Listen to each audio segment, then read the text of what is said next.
I used to joke that I manifested Daniel. I was 28, exhausted, and convinced the universe had a dark sense of humor when it came to my love life. Then he walked into my world like someone had taken every complaint I'd whispered into my pillow and built a person out of it. We met at a charity gala my boss practically forced me to attend. I was hiding near the bar, nursing a watered-down drink and scrolling my phone like a teenager, when a voice beside me said, I looked like I was mentally keying everyone's car. I turned, ready with some brittle remark, but he was smiling in this open, disarming way that made it hard to be annoyed. Dark hair, neat beard, suit that actually fit instead of hanging off him like borrowed fabric. He offered me sparkling water when he realized I was the designated sober one of my friend group, and instead of asking me what I did for work, he asked what I did when I was not working. It was a small difference, but it felt huge.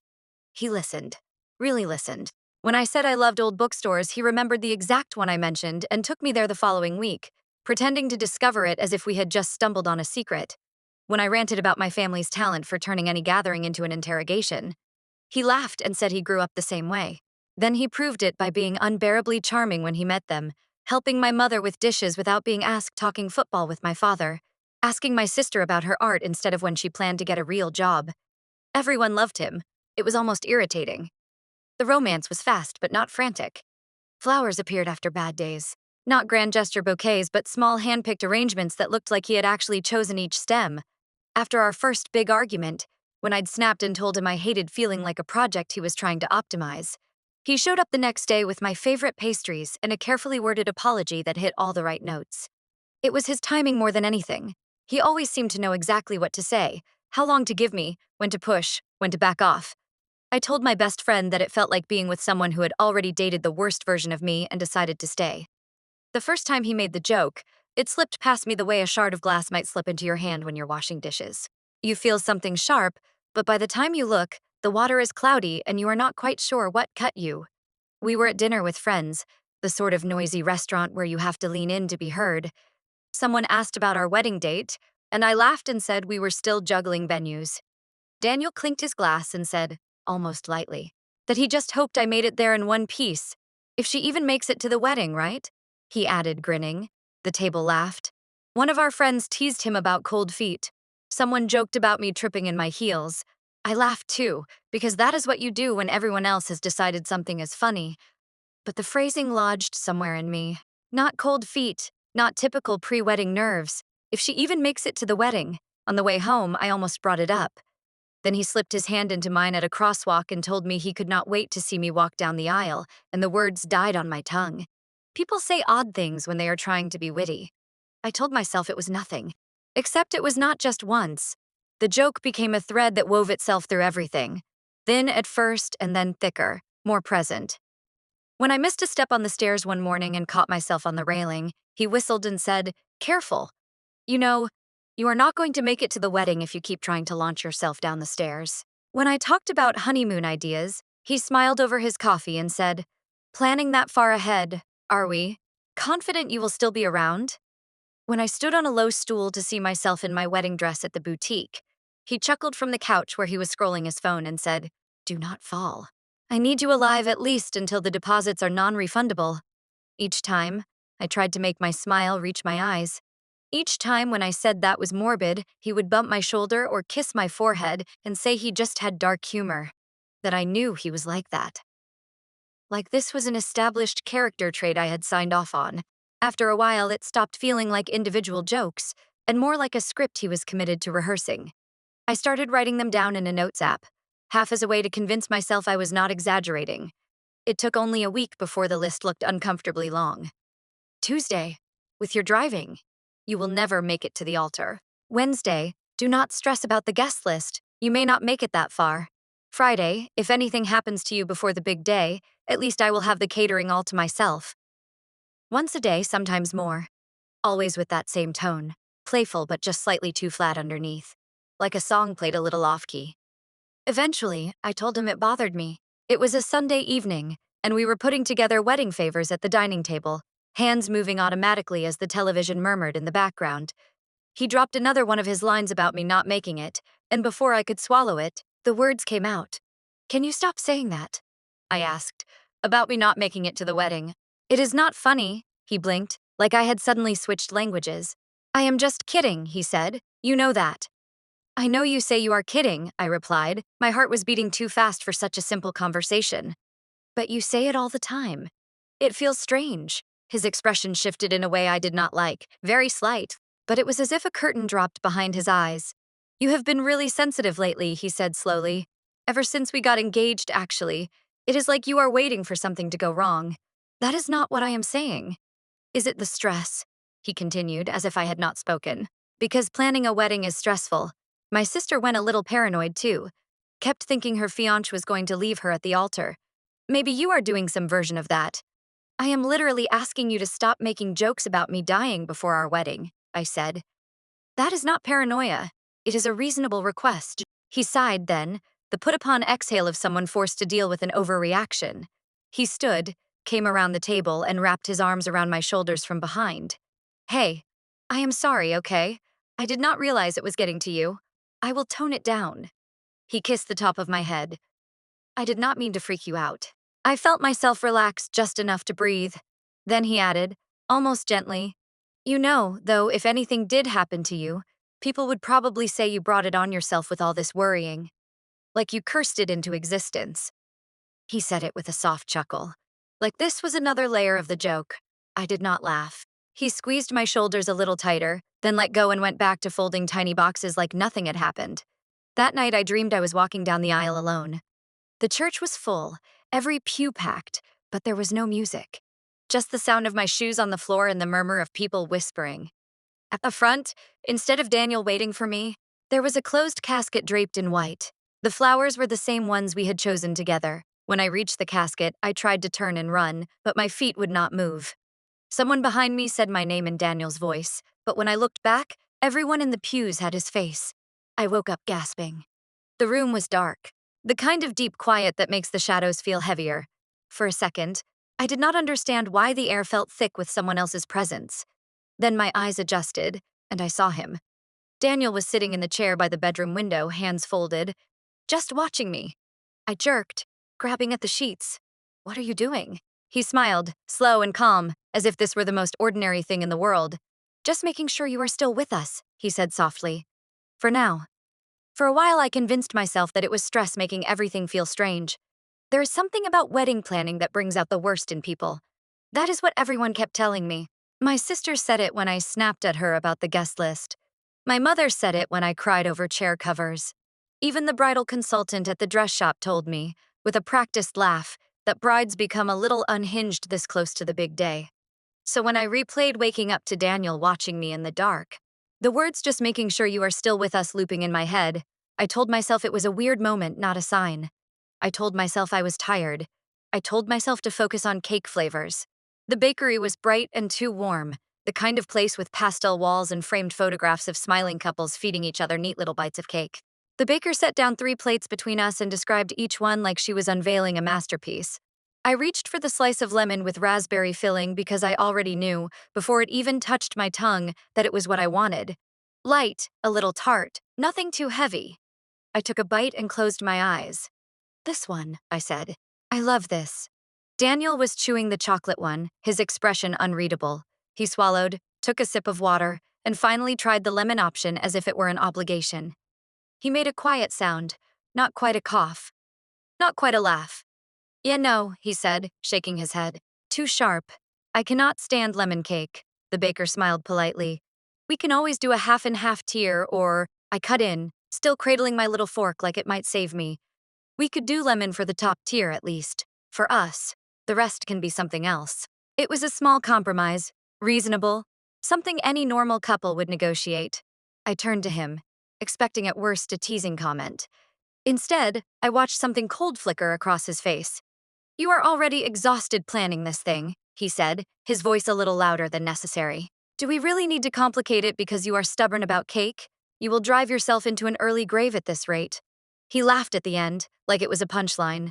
But there was no warmth in it. The baker's smile faltered. Her eyes flicked to me, then away, as if she had intruded on something private. Behind us, another couple at the tasting table went quiet. For the first time, I saw the words land on other people's faces. Early grave. I forced a small laugh and said I was just passionate about dessert, but my hands felt clumsy on the fork. The lemon tasted different now, metallic. He slid his arm around my waist like nothing had happened. He told me we could do the lemon if it meant that much to me. He said he was joking, that people in there were so serious it was making him feel strange, that he had to lighten the mood somehow. You are so tense lately, he added gently. Maybe we should slow things down after the wedding. You know? Give you time to breathe. How do you mean? I asked. He hesitated, then said he had been thinking about my job, how drained I always seemed, how I came home and collapsed on the couch like a discarded coat. He told me he worried about me burning out, about my mental health. He said maybe I should quit after the wedding. Just for a while, focus on the house, on us. It sounded almost loving, the way he framed it. Concern, not control. And the money, I asked. My share of things. You know I have us, he said quickly. I make enough. You do not need to grind yourself into dust to prove something. You are always exhausted. You should slow down. Or you really will not make it to the wedding. There it was again, slipped in as if it belonged. After that, the suggestions started coming more often. He would press his hand to my forehead and say I looked pale, that I should skip dinner with friends and rest. He would scroll through my calendar and frown at back-to-back social plans. Then say I was doing too much. Tell them you cannot make it, he would urge softly. You know you have been weird since the engagement. They will understand. You need recovery time. So I would cancel. At first, it felt temporary.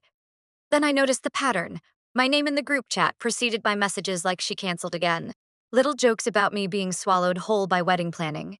They were not wrong. It is hard to explain that it was not the wedding consuming me so much as the person at the center of it. It bothered me that my friends saw less of me, but not as much as something else that had started to itch at the edges of my mind. For someone I was about to marry, I realized I knew very little about Daniel's past. We had covered the basics, childhood stories about his father's rigid rules and his mother's hovering, a few anecdotes about college roommates and terrible landlords. He had mentioned an ex or two, always in broad strokes. It was only once over takeout on the couch that he told me he had been engaged before. It was a long time ago. He said, eyes on the television. She was not well, she left, that is all. I had asked what he meant by not well, but he waved it away, said he did not like talking about it. I dropped it, because everyone is allowed sore spots, and I wanted to be kind. Then, one afternoon, I was at his parents' house, flipping through a photo album with his mother while he and his father fixed something in the garage. She pointed out baby pictures, school portraits, the usual parade of growing up. And then, casually, she turned a page and hesitated. It was a picture of Daniel in a suit, much younger, standing beside a woman in white. The photo had been hastily tucked behind another, half hidden. Only the edge of the dress and Daniel's arm were visible. Oh, she said, flustered, snapping the book a little too quickly. That was from the other wedding that almost happened, old history. No need to look at that. I stared at her. He said he was engaged once, I managed. He never said there was a whole wedding. She gave a tight smile. You know how memory works. It is better to focus on this one. Yes. Then she launched into a story about his first Christmas instead, her words jittery, forced. Later, in the car, I asked him about it. You never told me you had an actual wedding planned, I said. Your mom mentioned it. There were photos. He gripped the steering wheel harder than necessary. Why were you going through old albums, he asked. She showed them to me. Daniel, why did you not tell me? His jaw clenched. Because it is not relevant. She was not well. It fell apart. I thought we agreed not to dig there. I am not digging, I said quietly. You are my fiancé. I just want to understand what happened. He made a sound somewhere between a laugh and a scoff. You are acting like I did something to her, he said. Is that what this is? You think I drove her off or hurt her? You realize how that sounds. I opened my mouth, closed it again. If you keep this up, he went on, eyes still on the road, you are going to drive me away before the wedding, or something else will happen first. And then all this suspicion will not matter. Will it? My skin prickled at my next dress fitting. The seamstress fussed with pins while I stood on a low platform, the mirrors around me reflecting every angle. The dress was beautiful. That is what everyone kept saying. I stared at myself and tried to see a bride instead of a person standing on a small raised ledge with her arms out, like an offering. Daniel waited just outside the fitting area, talking quietly on his phone. His voice was low, but the walls were thin enough that fragments slipped through. I just want to make sure everything is finalized before the date, he was saying. No, It has to be in her name, or it does not make sense, right? Yes, before the wedding. The word snagged on something inside me. Her name. Before the wedding, I shifted, trying to hear more, and the seamstress cursed under her breath as a pin slid too far and pierced the skin of my hip. The pain was sharp and immediate. I sucked in a breath, staring at the tiny bead of blood blooming against white fabric. I am so sorry, she murmured, pressing a cloth to the spot. Just a prick, happens all the time. I looked at myself in the mirror, at the white dress, the small red mark, the way the room seemed to tilt for a second. The gown did not look like a wedding dress then. It looked like something you might wear in a coffin. After the dress fitting, the feeling did not go away. It followed me home, that image of my reflection in white with a tiny stain blooming over my hip, as if the fabric itself was warning me. Daniel, on the other hand, acted like the day had been a success. He kissed my cheek in the parking lot, talked about dinner reservations, made an offhand comment about how lucky he was that I was still in one piece. I laughed in the right place. I went through the motions, but something had shifted. The uneasiness was no longer a passing cloud, it was a low-pressure system settling in. A few nights later, Daniel was in the shower after the gym, steam hissing under the bathroom door. I sat on the couch with my planner, trying to finalize seating arrangements before my brain turned to mush. Our shared wedding spreadsheet lived in a folder on his laptop, because he liked to joke that he was the chief operating officer of our relationship. His laptop was on the coffee table. This was not like his phone. I knew the password. A simple combination he had said was for boring joint stuff. I told myself I was just going to adjust one tiny thing on the spreadsheet and then log out. I opened the lid, typed in the password, and the desktop bloomed to life. I had just clicked the icon for the drive when a small notification slid into the corner of the screen, bright and unobtrusive. Policy approval Tevin effective date confirmed for my full name. For a second, my brain refused to process the words. Then my pulse surged so sharply that I felt lightheaded. My full legal name sat there, formal and unfamiliar, framed by a subject line that did not belong to anything in our wedding folder. Without thinking, I clicked the notification. The email opened. A logo I did not recognize at the top, formal text beneath. Congratulations on your new life insurance policy. Attach documents for your records. Policyholder my name. Beneficiary Daniel. My first stupid thought was that it had to be some kind of mistake. Spam, a mix-up. Then I saw the numbers. I opened the attached document. Page after page of polite language and carefully laid traps. The kind of thing people did not really read because they assumed everyone involved was operating in good faith. Effective date 2 weeks before our wedding. Some assured, a number so high it almost looked like a typo.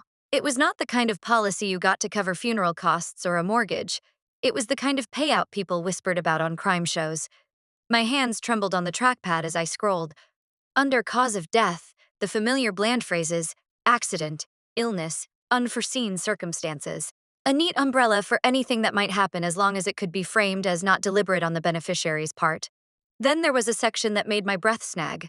A description of Daniel's financial dependency on my future earnings. Projected income charts. Statements about how my loss would impact his lifestyle and long-term plans. I let out a quiet, disbelieving sound. He was the one who kept telling me to quit, to slow down, to let him take care of everything. Yet here, on paper, in a document I had never seen, I was apparently the pillar holding up his financial world. I racked my memory, trying to recall any conversation about insurance. Nothing. No meeting, no phone call, no digital form. I would have remembered signing up for something like this. That was when I reached the section with signatures. There it was at the bottom of one page. My name, in tidy script. It was an electronic reproduction, but it matched the way I signed documents when I was trying to be neat. Under it, a timestamp from 3 weeks ago. I stared at it until the letters blurred. 3 weeks ago. I tried to reconstruct that day. Somewhere in the fog of planning, I remembered a night when Daniel had made me a drink. Stronger than usual. We had been sitting at the same table, laptop open in front of him.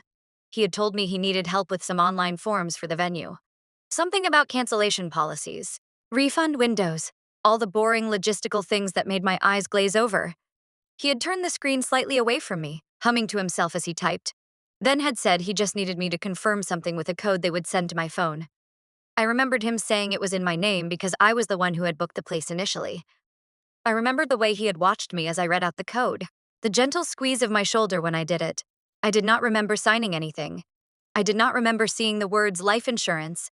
The shower was still running. I could hear water pounding tile, his off-key humming under it. My heart hammered so loudly that I was sure he would hear it through the door. I took a breath as quietly as I could and used my own phone to take screenshots of every page. Policy number. Effective date. Beneficiary. My forged consent sitting there, neat and unquestioned. Then I closed everything, wiped the recent documents list, and set the laptop back exactly where it had been. Later that week, when he left to run an errand and I was alone in the apartment, I sat at the table with my phone in my hand and called the number listed in the email. A cheerful, automated voice greeted me. After a maze of options, I reached a human representative. I told myself to sound calm, to sound like someone who definitely knew about this policy and was just verifying something minor. I gave my name, my date of birth, my address. I read out the policy number with a steady voice that did not feel like it belonged to me. The representative said everything matched their records. Yes, the policy was active. Yes, the coverage would begin on the effective date indicated. Yes, Daniel was listed as the primary and sole beneficiary. There was a pause on the line. Then the rep added that they also had a recorded call on file, documenting my verbal consent and answers to the underwriting questions. I felt my fingers go numb around the phone. The rep asked if I wanted them to play it for me. I said yes. Though the word came out so quietly, I was not sure they heard it until the line clicked and then filled with faint static. Then I heard my own voice. It was mine. My cadence, my slight upward lilt at the end of certain sentences. The recording sounded like it had been made on a normal evening. My tone light, even amused, as I confirmed my income, my health history, my understanding that my fiancé would be financially protected in the event of my sudden death. I sat frozen, listening to myself calmly agree to a policy I had never discussed, in a conversation I had no memory of living through. On the recording, the version of me laughed at something the agent said, then repeated my full name for the final authorization, clear and confident, as if I knew exactly what I was doing. I did not sleep the night I heard my own voice agreeing to my death. I lay there beside Daniel, listening to his steady breathing, replaying every word from the recorded call, the way I had sounded so casual, so willing. I tried to imagine how he had done it, spliced audio from other conversations, coached me through it while I was half asleep or half drunk, or something else I did not want to name. At around 2 in the morning, when his breathing deepened into a quiet snore, I slid out of bed and padded into the living room. The dark felt safer than turning on lights. I sat on the couch with my laptop and typed his full name into a search bar. I had done this before. Once, early on, when things were still new and my friends teased me about vetting him like a job candidate. Back then, I skimmed the first page of results, found nothing alarming, and closed the tab. That version of me had not been looking for patterns. She had been looking for reassurance. This time, I clicked deeper. There were normal things at first. A mention in an alumni newsletter. A tagged photo from some corporate event. Then, on the fourth page of results, a small link with his name and another woman's. An engagement announcement from 3 years ago.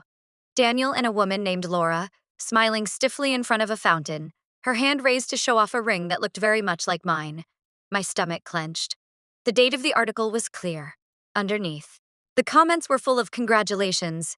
No one had come back to say the wedding never happened. I searched her name. The obituary was short. Laura, 29, beloved daughter and friend, died unexpectedly from injuries sustained in a fall at home. The date of death was exactly 1 month before her scheduled wedding day. He had told me she left him, just walked away. Not well, he had said, as if she were a problem, not a person who never made it down the aisle. My hands shook as I kept digging. Eventually, through a people search site and a trail of profiles, I found one of her old friends. Her account was mostly inactive, but her profile picture still showed her with Laura, laughing into the camera, arms around each other. I stared at the blank message box for a long time before typing something vague but honest. I said I was engaged to someone who had once been engaged to Laura. I said I had come across her name and wanted to make sure I understood what had happened. I told myself she would ignore it. Instead, I saw the little typing bubble appear within minutes. We moved to a call because she said it was easier than writing. Her voice sounded wary, tired, like someone who had rehearsed what not to say and was trying not to step outside those lines. She asked my fiancé's name. I said it. The silence that followed was thick. I am not sure what you want me to tell you, she said finally. She is gone. That is what happened. I told her he had said Laura ended the engagement and left. I told her I had seen the obituary. My voice cracked on the last word.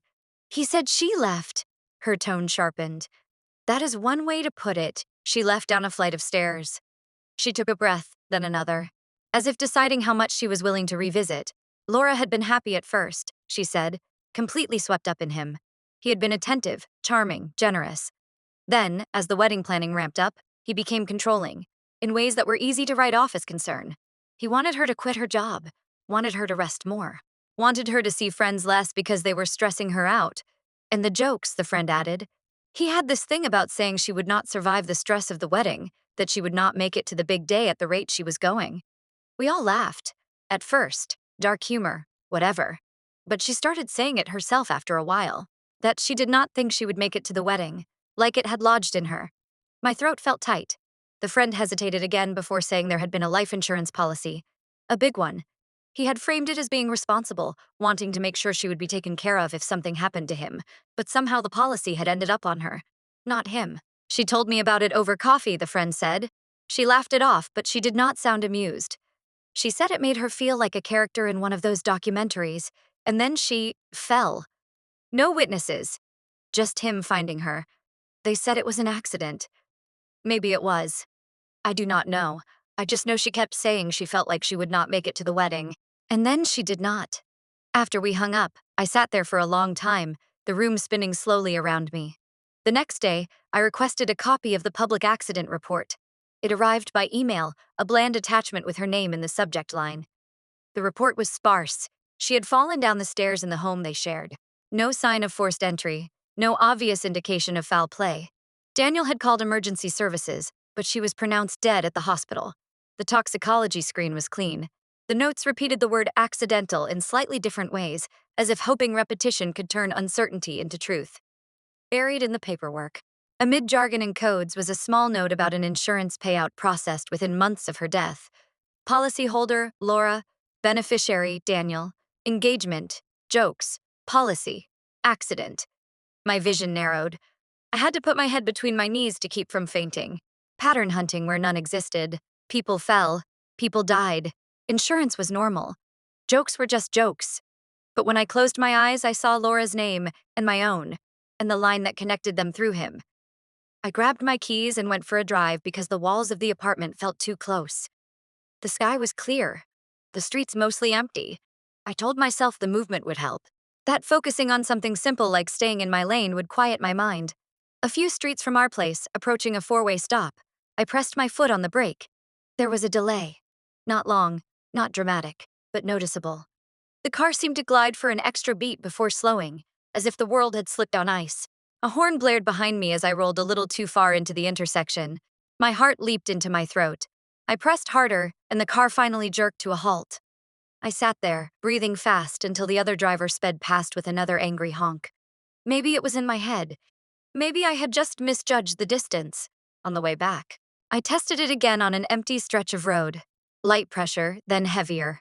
Each time there was that brief, unnerving pause before the car responded. When I pulled into our driveway, I did not go inside right away. Instead, I popped the hood. The engine ticked quietly as it cooled. I stared at the maze of parts I barely understood, feeling foolish, until something near the brake fluid reservoir caught my eye. The cap had faint, fresh-looking tool marks around it, the kind that did not match the wear on everything else, as if someone had recently opened it and tightened it again. I was still bent over the engine when I felt the weight of someone's gaze. I straightened slowly and looked toward the house. Daniel stood in the doorway, one hand on the frame, car keys dangling from the other. He watched me with an expression that hovered between amusement and concern, as if I were a child caught doing something slightly out of place. "You should really be more careful when you drive," he said, his voice calm, almost affectionate. "I would hate for anything to happen before the big day." I did not leave after seeing the marks around the brake reservoir. I thought about it. I imagined packing a bag, driving until the gas gauge screamed, starting over in some town where no one knew my name or his. But fear does strange math. It weighed my options and decided, quietly, that the safest place to be was close enough to see what he would do next. So I played my part. I became the version of myself he seemed to want. Affectionate, grateful, a little overwhelmed, but mostly thrilled. I sent him soft texts in the middle of the day about how lucky I felt. I forwarded him wedding memes. I told him when his eyes lingered on me too long that I was just stressed but excited. Underneath, I was building my own script. During my lunch breaks, I sat in my car in the parking garage and spoke to a lawyer whose voice stayed disturbingly calm as I laid everything out. The life insurance policy, the forged consent, Laura's accident report, the jokes. He did not say I was crazy. He also did not say the word murder instead. He said things like concerning pattern and documentation is key. He told me to make copies of everything, to send them to someone I trusted with explicit instructions on what to do if I stopped answering my phone. So I did. I put together a neat little folder on my computer, labeled something innocuous. Inside it, I stored screenshots of the policy, emails from the insurance company, the accident report, transcripts of my conversations with Laura's friend, notes about the brake delay. I sent all of it in an encrypted file to my closest friend, the one who once drove 40 minutes at midnight just to sit with me on my kitchen floor after a breakup. I told her I was being paranoid. I told her it was probably nothing. Then I told her very clearly that if anything happened to me, any accident, any sudden illness, she was to send that entire file directly to the police and the lawyer whose name and number I attached. She did not laugh. She did not tell me I was overreacting. She just said, okay, in a voice that made me feel both safer and more terrified. By the time the rehearsal dinner arrived, I had learned how to inhabit two selves at once. The one sitting at Daniel's side, hand in his, smiling at his family and mine as they mingled over catered appetizers, and the one standing slightly behind her own eyes, watching everything with a kind of detached clarity. The restaurant's private room was strung with soft lights and floral arrangements that matched our wedding palette. Someone had made a slideshow of our photos. There were pictures of us at the beach, at family gatherings, laughing over something the camera could not see. When it was time for toasts, his father spoke first, then my mother, then friends who told stories about how we balanced each other, how we were meant to be. I felt like a ghost listening to people reminisce about a life I was still living. Finally, Daniel stood, tapping his glass with a fork. The room quieted. He talked about how he knew from our first date that he wanted to spend his life with me, how he could not imagine a future where I was not there, making lists and losing my keys and overwatering plants. He looked at me in that way that made people around us sigh happily. Then he turned his gaze to my parents. I promise I will take care of her for the rest of her life, he said. However long that is. There were laughs, scattered and unsure. Someone clinked a glass like it would smooth over the remark. My mother's hand found my arm under the table and squeezed. He has a strange sense of humor, does he not? She whispered. I swallowed, forced my face into what I hoped was a bashful smile. Across the room, I saw his mother look down at her napkin. I wondered what she had seen with Laura, how much she had chosen not to see. After dinner, when people drifted toward the bar in the patio, I slipped out to a quieter corner of the hallway. Daniel followed, as if he had been waiting for this moment. You were quiet in there, he said lightly. Cold feet? I smiled up at him, letting my fingers graze his sleeve. Just thinking, I said. About how very thorough you are. He raised an eyebrow. Thorough. With planning, I said, with details, with protecting our future. I watched his face as I continued, my tone warm, admiring. It is romantic, you know, that you took out a life insurance policy for me. For us. I mean, that is what you did, right? To make sure we are covered. For a fraction of a second, everything in his expression went still. His eyes cooled, the muscles around his mouth tightening. As if assessing the angle of a knife, then he smiled, soft and slightly embarrassed. I was going to tell you after the wedding, he said. I did not want you to obsess over it. You know how you get. I just wanted to protect our future. If something ever happened, well, it is what responsible husbands do. So you filled everything out yourself? I asked, keeping my voice curious, almost impressed. It must have been complicated, all those forms. It was not that bad, he said. Mostly numbers, some questions. They needed your information, of course. But I know you. I know your history, your job, all of that. And we did it together, in a way. Remember that night with the venue forms? You helped. He leaned in closer, his breath warm against my ear. You worry too much, he murmured. You will make yourself sick if you are not careful. I need you healthy, remember. His arms slid around me in what anyone watching would have read as a tender embrace. I let myself sink into it just enough to pass as convincing. As he pulled me tighter, my ribs pressing against his chest, my hand shifted against the fabric of my dress and brushed the small hard shape tucked into my bra. The hidden microphone. The one that had been recording since before the rehearsal dinner began. A thin wire between my skin and the truth. I wondered if it was enough. If it sounded like what it was, or if, like so many other things, it could be dismissed as dark humor and nerves. If I would need to walk through the ceremony itself, say the vows, cut the cake, for anyone to look back and see the pattern. Later that night, in the quiet of our bedroom, I stood in front of the mirror in my slip and practiced smiling. Not the wide, open grin people loved in pictures, but a smaller, controlled version that hid the tremor in my jaw. Behind my reflection, my phone lay on the dresser, screen glowing faintly as the audio file from the mic uploaded itself to a cloud I had locked down with more passwords than anything else in my life. I watched my own face settle into that practiced smile and tried to imagine wearing it tomorrow, through the hair and makeup and photos, through the vows, through whatever he thought was going to happen next. On the morning of my wedding, I woke up feeling almost peaceful. It reminded me of the hush in a theater right before the curtain lifts. Everyone is in their seats, the actors are in their places, and even if the play goes horribly wrong, it is going to happen anyway. That was the kind of calm that settled over me. Not relief, acceptance. I lay there for a few breaths, listening to Daniel's steady inhale beside me, feeling the weight of the ring on my finger. Then I slipped out of bed and into the bathroom, shutting the door quietly behind me. First thing, my phone. I opened the message thread with my friend and reread the last exchange. I had sent her the schedule for the day and the exact phrase I would text by midnight if I was safe. We made it home and the cake was terrible. If anything else came through, or nothing at all, she would send everything: policy documents, recordings, Laura's report to the lawyer and the police. Her last reply was still there, simple and unwavering. I've got you. Then I checked the cloud folder one more time, making sure the audio from the rehearsal dinner and the balcony conversation was there. It was neatly named, time-stamped, my invisible witnesses. In the closet, my garment bag hung next to another, smaller bag tucked behind a stack of blankets. Inside the smaller one, cash, an ID, a burner phone with one number saved in it. The address of a motel 2 towns over. I slipped the burner into my purse. The bag itself I would drop near the venue's back fence later, under the cover of photos and congratulations. My exit. If I managed to keep my bones intact long enough to use it. As I pulled on a robe, my phone buzzed. Today's the day. Enjoy every second of it. I read Daniel's text twice. On the surface, it was what any groom might say. But I could not unhear his toasts, his jokes, his promise to protect me however long my life lasted. Enjoy every second had the sharp edge of a countdown.